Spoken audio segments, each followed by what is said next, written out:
United States of America has acquired leadership position in the world, not just militarily, politically. See, if you here wear these blue trousers, half the world, without knowing why, they're also wearing blue trousers. If you tear your trousers, half the world is tearing up their trousers. I'm watching this with great interest. Now the entire world is looking up to you. Is it not important that we fix ourselves and set the right example for the world? Today I'm telling you, in the rest of the world, for a whole lot of youth in the world, America means free-flowing alcohol. America means drugs on the street. America means living a freaky life. America means war. We must change this. America means healthful living. America means joyful living. America means responsible behavior. America means a great life.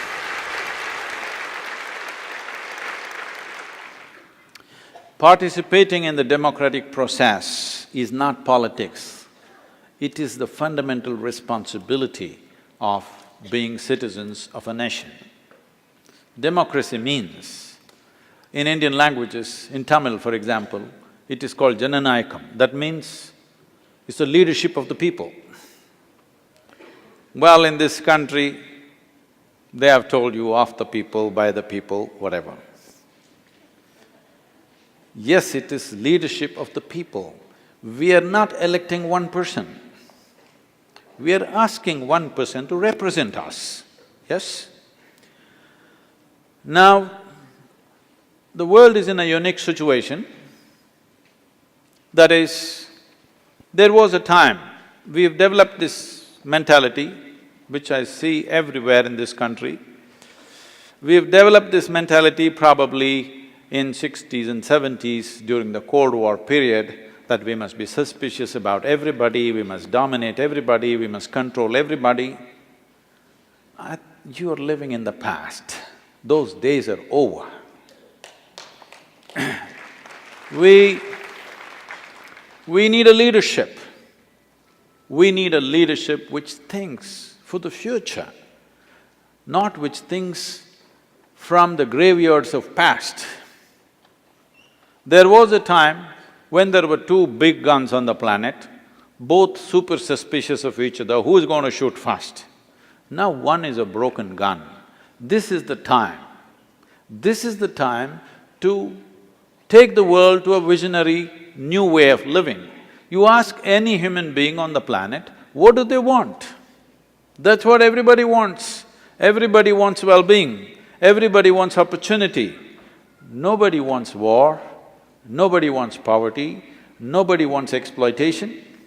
But we are not looking at the world still like that, particularly for the leadership in America. All of you, as citizens of this nation, should not think who is better, who is worse, that's not the point. Whoever they are, they must do what you want. We don't care who they are. They must do what you want as people of this nation. It is time, instead of thinking, whom should I vote? Why don't all of you, because today we have medias and mediums through which you can contact them, which was never possible in the past, why don't we set this much? That in the next 4 years, it doesn't matter who rules this country, they will not open up one more theater of war. Why don't you get this commitment from those who want to get elected? Believe me, when they want to get elected, they're willing to make commitments. Later on, we don't know, but now, in any country this is true. The best time to talk to politicians is pre-election time. So, we must do this, we must shift our way of thinking. World is changing, but leadership is not changing in its mentality. Everywhere, not in any one country. But America's leadership is important, not just for United States of America, but for the rest of the world. If you do not know, you must come and see. For example, in India, I'm traveling wherever I see it is there, but especially in India, People are looking at American election as if it is their election, it doesn't mean a damn thing to them. But they're looking at American election as if it is their country's election with that much interest and involvement. When this is there, it's time we conduct this in a certain way, that we become an example. We must give up these ideas of conquest, of dominance. Instead of trying to conquer somebody, it's better to embrace somebody. See, I'm telling you, today this nation has become big enough, large enough to embrace the world. But our hearts have not become big enough to embrace the world. When I say embrace the world, for example, it seems they're telling me they've spent about $1.2 trillion in war in the last 12–15 years. Nearly 1 million people dead, 2–3 nations destroyed. Maybe, I will assume that they entered there with good intention, but this is the result, all right? It doesn't matter, I tried to do good things to you, but all that happened is you got crushed. But still, there is something to do about it, isn't it? I was driving within the speed limits, I was driving properly, but somehow you came in my way and I smashed you. Is it not necessary that I get down and see what I can do for you? I'm saying, instead of sending 150,000 soldiers and spending these billions of dollars out there, with 10% of this, you can educate every child in Middle East, you can nourish every child in Middle East, you can skill them, you send your doctors, your engineers, your business experts, and America's business will boom and world will love America.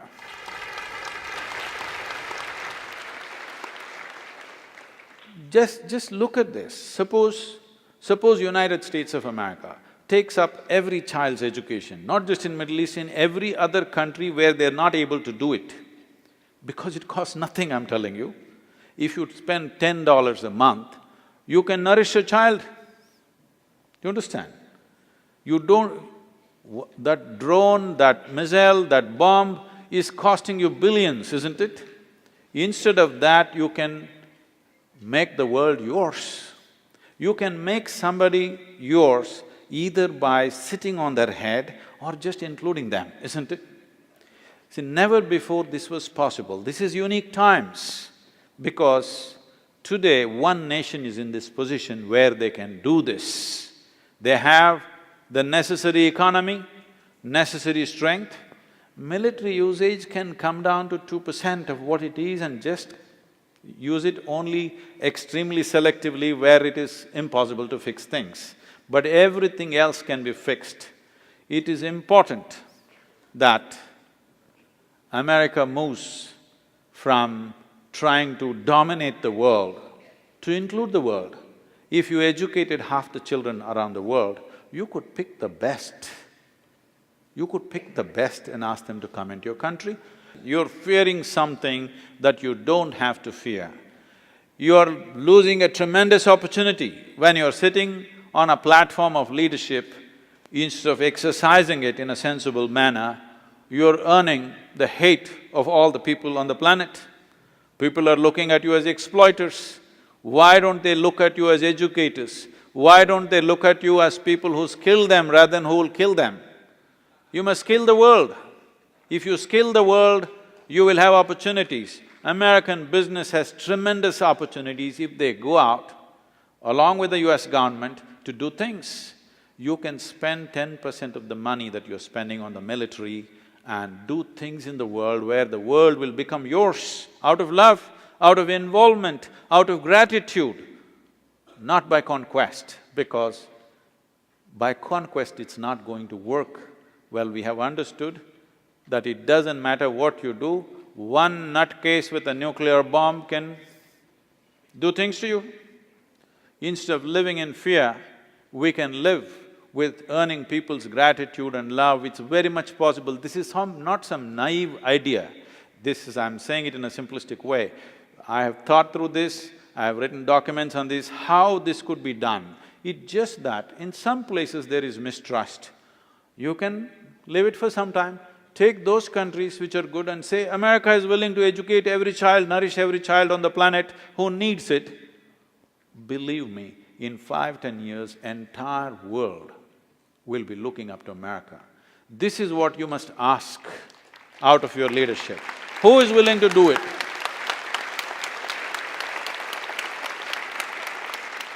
The question is not whether you elect this person or that person. Are they willing to make this commitment that we will not open up another theater of war? There are other ways of handling problems.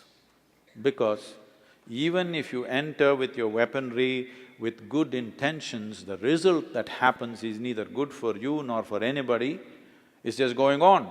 I'm saying with the expertise of business, technology, engineering and schools that you have built here, you can go build across the world and make a business out of it too. Not all of it is charity.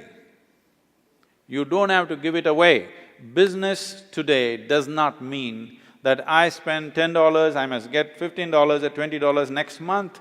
Let's leave this short-sighted nonsense. If we develop a humanity with a certain skill and talent and gratitude, the nation is made in future, isn't it? If everybody with the best talents want to come to United States, which is how this country has grown, this must continue. For this, you don't wait. You don't wait for those poor countries to develop talent and you steal them. You go there and develop the talent. Why can't you go there and develop the talent? Because I see not one American looks like the other. Obviously, you come from many different corners of the world. We can still continue that. Not just that, a time has come where national boundaries will not mean much in future because people are communicating across borders, technologies have unified nations. It doesn't mean anything.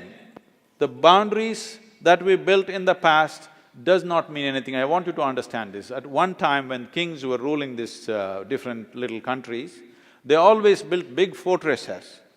Why did the fortresses become irrelevant? Suddenly because we started flying. When people could not fly, a fortress was all safety. But once they started flying, a fortress is a stupid thing because they'll anyway come and bomb you and you're trapped. The same thing today, national boundaries will not mean anything in future because we have technologies with which people are communicating everywhere. Now you're trying to put up cyber walls. What is needed is not cyber walls, we have to use our cerebral material to connect with the rest of the world and make the world ours. Not by conquest, but by love, by inclusion, by embrace. Please ask your leaders if they can do it. The first and foremost thing is, no new theaters of war must be opened. We have seen in our own lifetime. It's not history book that we're reading. World War I happened, World War II happened, so many millions of people died. Any sensible human being, I've always wondered, how did the people let it happen in those times? Not one or two, 30 million people, 50 million people dying, how did they let it happen? But well, in our own time it's happening. Yes? In our own times, in 21st century it's happening. Is it not time? When the time to vote comes, this is what it means. You are voting either for the well-being of the world or out of your fear, some nonsense. So the question is not whom you elect, you can elect whoever you want. Above all, democracy is a functional democracy only when you don't behave like tribes. When I say don't behave like tribes, I'm amazed. I'm just watching the language on the news channels. You're either a Democrat or a Republican. You already decided, without consideration. Democracy will be a democracy only when it is a considered vote, not when it's a committed vote. You're pre-committed. This means you're going back to tribal days, you're going back to feudal ways of living through democratic process. Democratic process has to be successful means. Just a day before the election, here seeing what all they're promising, will they do this or not? You must make up your mind as an individual, not as a Democrat, not as a Republican, because that means you're destroying democracy and going back to tribal ways of functioning. Anyway, I am this, I'll vote for this. No. It must be a considered vote. It should never be a committed vote, and all of them who stand up for elections must know that this is a considered vote. They're going to consider. It's not a committed vote. Anyway, there are blue states and red states, I'm amazed. There should be nobody blue or red till that day comes. Hello?